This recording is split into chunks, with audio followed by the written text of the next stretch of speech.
সীতাকুণ্ড উপজেলা ছাত্রদল এবং কাজী মোহাম্মদ সালাহউদ্দিনের মধ্যে একটি সভা অনুষ্ঠিত হয়েছে। এই সভায় সাংগঠনিক বিষয়াবলী এবং গুরুত্বপূর্ণ বিষয় নিয়ে আলোচনা হয়। সানবিট সব দিবে সামাল। সানবিট ম্যাজিক প্রেস ডিশওয়াশিং এর মাথা ঘোরানো সলিউশন। বিস্তারিত দেখুন সীতাকুণ্ড প্রতিনিধি রমিজ আলীর পাঠানো ভিডিও চিত্রে। সীতাকুণ্ডে উপজেলা ছাত্র দলের সাথে চট্টগ্রাম ৪ সীতাকুণ্ড আসনে ধানের শীষ প্রতীক নিয়ে বিএনপির মনোনীত প্রার্থী কাজী মোহাম্মদ সালাহউদ্দিনের এক মতবিনিময় সভা অনুষ্ঠিত হয়েছে।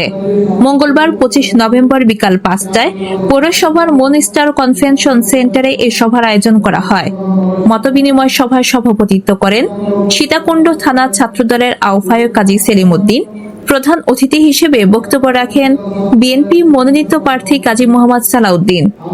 সভায় বিশেষ অতিথি হিসেবে উপস্থিত ছিলেন সীতাকুণ্ড থানা বিএনপির সদস্য সচিব কাজী মোহাম্মদ মহিউদ্দিন, সীতাকুণ্ড থানা বিএনপির সাবেক সাধারণ সম্পাদক জয়নাল আবেদিন দুলাল, সাবেক সদস্য সচিব সুজাউদ্দিন, সদস্য এম শামসুদ্দোহা এবং কুমিরা ইউনিয়ন বিএনপির সাবেক সভাপতি ইদ্রিস মিয়া মনির সহ অন্যান্য সিনিয়র নেতৃবৃন্দ।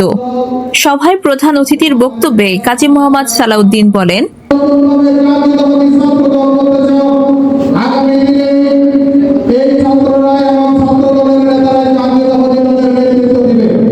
তরুণ সমাজ দেশের অগ্রগতির প্রধান চালিকা শক্তি।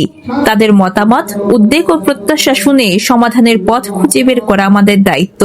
সীতাকুণ্ডের শিক্ষা পরিবেশ, সংগঠনের কার্যক্রম ও স্থানীয় উন্নয়ন নিয়ে ছাত্রদের যে ভাবনা ও প্রস্তাব এসেছে তা ভবিষ্যৎ পরিকল্পনায় গুরুত্বপূর্ণ ভূমিকা রাখবে। ASP news desk. এএসপি নিউজের সাথে থাকার জন্য ধন্যবাদ। সাবস্ক্রাইব করে সাথে থাকুন।